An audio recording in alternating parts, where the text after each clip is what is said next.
Bonjour et je prends ces quelques instants pour vous présenter ce live sur les relations amoureuses, mais par une question bien spécifique. Comment ça se passe dans votre réalité amoureuse si vous êtes célibataire ou en couple? La question est la même. Si je vous demande ça, c'est parce que 80% des gens ne sont pas pleinement heureux en amour et peut-être qu'il y a des choses qui vous touchent. À travers de ce que je vais dire, on va parler des défis de la relation de couple dans cette vidéo-là, les mâles alpha, les femmes des fois qui ont de la difficulté à prendre leur place, les hommes plus sensibles, on souhaite que ce soit le cas. Bref, comment on se retrouve dans le langage de la communication relationnelle, sachant qu'on est rempli de programmation, de croyances, de modèles de notre enfance qui viennent carrément impacter nos relations amoureuses au fil de notre vie. Donc, ceux et celles qui ont fait des formations avec moi, que ce soit dans mes tournées québécoises ou européennes sur le thème comment être heureux ou heureuse en amour, ce que je vais vous présenter et qui va avoir lieu aussi le 22 octobre dans une nouvelle formation que je commence, mais je vous amène des contenus dès aujourd'hui, c'est du nouveau contenu. Oui, il va y avoir des petites brides de quelque chose que je peux avoir déjà parlé, mais j'amène des nouveaux exercices. Si on parle des blessures, c'est des nouveaux exercices, blessures émotionnelles, le rejet, abandon, mais avec des choses que j'ai jamais présentées, des nouveaux exercices de programmation neurolinguistique et autres. On va parler du masculin blessé, féminin blessé, des choses que j'ai jamais abordées en ce sens non plus. Et juste pour faire un petit parallèle, quand on parle de féminin, de masculin, c'est pas une question de féministe, de talons hauts, de bad boy ou tout ça, là. C'est vraiment nos deux polarités qu'on a à l'intérieur de soi qui ont besoin d'être en harmonie comme dans un couple intérieur pour créer une relation avec soi, une relation amoureuse qui est saine, qui est épanouissante, qui nous nourrit profondément. Donc, quand on parle de notre féminin, que l'on soit homme ou femme, notre partie féminine, eh bien, elle est souvent blessée. Vous allez entendre des fois l'expression féminin sacré qui veut dire précieux pour faire une histoire très, très courte. Mais dans notre partie féminin blessé, qu'on soit homme ou femme, je le répète, on est invité à être dans la douceur, fondamentalement, quand on est en harmonie dans notre féminin, dans la douceur, dans la lenteur. Autrement dit, c'est pas qu'on est des tortues, mais on prend le temps de faire les choses avec ressenti, avec profondeur. On est dans la bienveillance, dans l'amour de soi, dans l'ouverture à la vie. On veut créer du beau, du bien, du bon. Mais si on est dans le féminin qui est vraiment blessé, bien, pour une femme ou un homme, ça peut amener à être dans la dépendance affective, bien souvent. Ça peut amener à être plus passif ou passive. Ça peut faire en sorte que la personne, des fois, va manquer de volonté. C'est pas qu'elle ne veut pas, mais il y a quelque chose en dedans qui est comme tellement lourd que c'est difficile d'enclencher des actions pour être pleinement épanoui dans le rayonnement, dans l'intégrité personnelle et tout ça. Donc, ça peut amener des fois même des réactions de victimisation et on a à peu près tout le monde passé par là. Donc, on évite de se culpabiliser, on fait juste regarder les faits de notre polarité féminine quand elle est blessée, quand on parle de dépendance affective, de soumission, de victimisation, de ne pas se sentir pleinement épanoui dans l'intimité ou autre, versus le côté en harmonie du féminin qui est douceur, épanouissement, amour, comme on a parlé tantôt. Et si on arrive du côté du masculin, si on prend un masculin qui est blessé, je vais y aller à proprement parler au niveau des hommes. Dans cette formation-là, j'ai déjà beaucoup d'hommes d'inscrits et c'est plaisant de voir qu'il y a cette connexion spirituelle, émotionnelle aussi qui se fait au cœur de l'être, autant les hommes que les femmes, dans le parcours que je vais vous parler tantôt. Parce qu'on a besoin de ça pour avancer en harmonie aussi. Donc, un masculin en harmonie va être en action pour protéger le féminin en harmonie. Donc, va être créatif, va aller de l'avant, va se sentir fort en dedans, mais sans rien approuver à personne. Tandis qu'un masculin blessé, bien, qu'on soit dans, je vais avoir parlé des hommes après, mais qu'on soit homme ou femme, le masculin blessé peut se sentir plus dans le contrôle. Ça peut être comment je dirais, une communication qui est plus conflictuelle aussi, plus sur la défensive.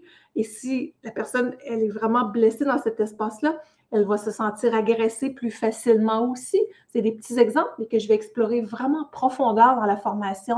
Comment être une personne heureuse en amour, si on veut, et passer du féminin, masculin blessé à la sérénité intérieure à partir du 22 octobre. Et vous avez tous les détails sur lynnebolduc.com/HEA pour Heureux en amour. Mais si on ramène ça au niveau des hommes, comme j'allais dire tantôt, on entend parler des fois les expressions mâle alpha, puis des femmes qui sont plus pas capables de prendre leur place, plus soumises, pas assez dans le respect d'eux-mêmes. C'est des indicateurs de féminin, de masculin blessé aussi. Donc, si on prend un mâle qui a besoin, par exemple, d'être très, très dans le contrôle, qui a de la difficulté à pleurer, à parler d'intériorité, d'émotions, je vais parler un peu des pervers narcissiques là-dedans, c'est autant les hommes que les femmes, là. Mais si on regarde un comportement qui deviendrait très, très masculin blessé, cette personne-là est tellement incapable d'aller dans sa sensibilité, des fois sa vulnérabilité par rapport à l'histoire qu'elle peut avoir eue, ses programmations intérieures, qu'elle n'aime pas que quelqu'un ne reconnaisse pas cette supposée virilité-là, par exemple. Donc, ça crée quoi? Des distorsions de communication, du contrôle, pour ne pas dire des fois une dégénérescence vers des choses plus violentes. Donc, on est là pour dire, OK, stop. Je ne suis pas ce qu'on a fait de moi, sans culpabiliser les parents. Mais on regarde notre histoire. Qu'est-ce qu'on a été au cœur de notre histoire? Comment on a été élevé? C'était quoi nos modèles d'amour? Donc, aujourd'hui, je vous ramène à qu'est-ce qui est là au cœur de votre réalité amoureuse actuellement, que vous soyez célibataire ou en couple. Et je me suis mis des petites notes. Donc, quand on veut être bien en amour, bien, c'est important de savoir ce qu'on veut vraiment. Qu'est-ce que vous voulez vraiment? Des fois, on n'a pas pris le temps de préciser ça. Ici, j'aide des gens depuis 1995 à travers le monde à se réaliser personnellement, professionnellement. C'est que j'ai vécu ces grandes traversées personnellement aussi. J'ai eu à m'en sortir. J'ai aujourd'hui la relation de mes rêves depuis des années. Mais ça n'a pas toujours été comme ça. Et chaque personne qui vient dans notre pièce de théâtre de vie nous enseigne quelque chose sur nous-mêmes à la base. Donc, en amour, qu'est-ce que vous désirez vivre vraiment? Est-ce que vous êtes quelqu'un qui s'exprime facilement ou qui refoule? Est-ce que vous êtes quelqu'un qui est plus dans le contrôle sur l'autre ou trop introverti des fois? Les deux sont pas mieux. Est-ce que des fois vous refoulez jusqu'à pouf, l'explosion ou la destruction? Des fois, autrement dit, destruction, c'est que là, si on est tellement refoulé, on ne prend pas notre place à un moment donné, on s'auto-détruit soi-même. Et ça peut être explosif en faisant sentir l'autre coupable aussi là-dedans. Donc, dans une relation, les deux doivent être responsables de chacun 100% de leur partie, mettre ça en commun. Mais si c'est juste un des deux qui est là à faire de l'introspection, déjà là, on ne part pas gagnant. On a besoin que les deux soient engagés dans la relation. Donc, on revient à votre modèle amoureux. Quel modèle avez-vous reçu de l'enfance? Par exemple, s'il y a eu des choses vraiment très, très difficiles, remarquez, des fois, vous allez avoir l'impression de répéter peut-être ce qui a imprégné votre inconscient dans votre enfance. Il y a eu des choses difficiles ou les modèles de vos parents. Vous vous dites, j'ai l'impression que je revis la relation de mes parents. Et je vois tellement ça en coaching, des gens qui me mentionnent ça. Donc, c'est là qu'on voit que c'est des programmations profondes, nos déceptions. Et tant qu'on ne va pas au cœur de ces programmations-là, les choses se répètent à l'image de la programmation imitative. Donc, c'est ça qu'on va faire ensemble dans cet accompagnement-là sur 4 semaines, d'aller à la rencontre des programmations qui sont là, d'aller à la rencontre des croyances avec des exercices concrets pour transformer ça sur le champ. Et vous allez pouvoir autant garder cette formation-là à vie en étant inscrit ou inscrite, la faire en direct ou l'écouter en rediffusion à caméra ouverte ou fermée, c'est vraiment libre à vous autres. Mais quand on passe des défis au cœur de soi-même, quand on se cherche soi-même, quand on a de la difficulté à se comprendre, et on sait qu'avec l'énergie sociale actuellement, la pression sur les familles, sur les couples, elle est grande aussi. Les gens se cherchent, les gens sont en quête de sens, et on dirait tout ce qui est distorsion ne fonctionne plus. On a besoin de revenir à de l'authenticité, à de la légèreté, à de la joie de vivre, à être en accord avec nous-mêmes. Et tout ça ne veut aucunement dire de dire « je me fous des autres ». Non, ça c'est de la fuite. C'est qu'on revient. S'il arrive une difficulté, par exemple, avec la famille ou autre, ou en couple, quelle est ma part de responsabilité? Que si moi je change ça, je vais redéposer dans la relation quelque chose de plus grand. Donc, c'est là qu'on évolue. Et c'est ça qu'une relation nous amène à faire. Sinon, on peut tomber dans des auto-saboteurs ou est-ce que si on ne se donne pas droit inconsciemment au bonheur, on a une notion de non-mérite, on retombe là-dedans, on participe au conflit et on se perd. là-dedans. On ne crée pas une relation qui va être fondamentalement heureuse dans la majorité des jours, si on veut. Donc, est-ce que vous êtes plus des fois dans la critique ou dans le compliment? Tout ça a un impact. On n'est pas là pour juger. On fait juste regarder les faits. Peut-être que vous êtes quelqu'un qui complimentez, vous recevez des critiques, vous vous dites peut-être un peu, est-ce que c'est ça que je veux dans ma vie? Est-ce que je dois en parler? Évidemment, on doit nommer à l'autre personne comment on se sent. Pas en accusant, mais je me sens pas bien dans ça, j'ai besoin de t'en parler. Qu'est-ce que tu en penses? Comment on pourrait améliorer les choses? Donc, on va aller au fond des choses dans cette formation-là. Et juste, qu'est-ce que je vous partage en ce moment? Je pense que ça peut faire écho dès cet instant-là également. Tant mieux si ça vous amène déjà des prises de conscience sur quelle place vous occupez au cœur de votre relation. Et si vous êtes célibataire, repensez à vos relations précédentes. Qu'est-ce qui s'est répété? Qu'est-ce que ça vous a appris sur vous-même? Donc, de là, est-ce que vous êtes quelqu'un qui est porté à se rapprocher de l'autre ou vous attendez que l'autre fasse les premiers pas? Est-ce que vous êtes comme dans la dépendance affective, autrement dit, l'autre doit me rendre heureux ou heureuse? Ou les deux co-créent dans le sens du bonheur? Mais quand on s'engage dans une relation, idéalement, c'est quoi qu'on veut? On veut se rapprocher, on veut un amour véritable, on veut de la transparence, on veut se développer soi, on veut être indulgent avec soi, avec l'autre, on veut créer du bonheur, on veut partager cet amour-là dans l'auto-responsabilisation, je le répète une fois de plus. Mais on a quelque chose de précieux qu'on met ensemble quand on crée une relation, s'aimer soi-même, créer notre bonheur qu'on partage avec l'autre au lieu de confier un contrat à une autre personne. Et dans une relation heureuse, dans la relation avec soi, on apprend à ressentir ce que notre corps nous envoie comme message. Est-ce que je suis bien? Est-ce que je ne suis pas bien? Mon corps me parle. Qui que l'on soit, nos sensations intérieures sont le reflet de ce que l'on porte émotionnellement aussi.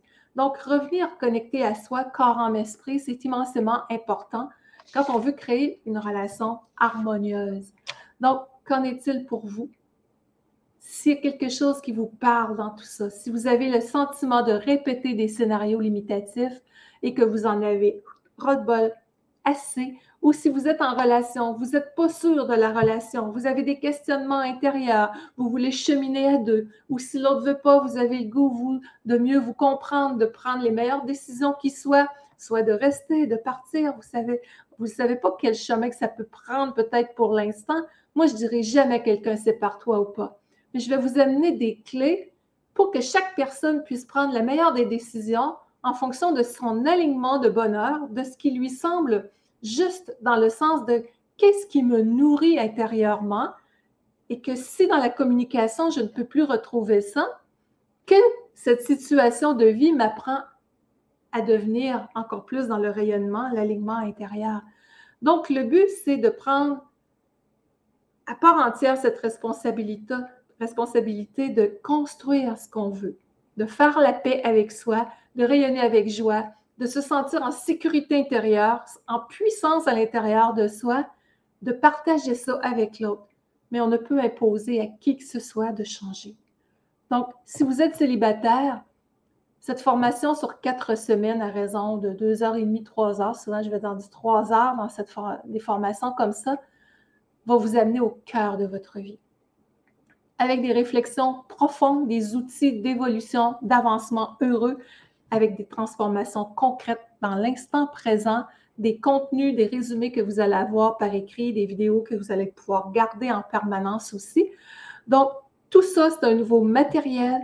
Même si vous avez déjà fait des formations sur comment être heureux en amour avec moi dans les années passées en salle ou en Zoom, comme je vous disais, revenez.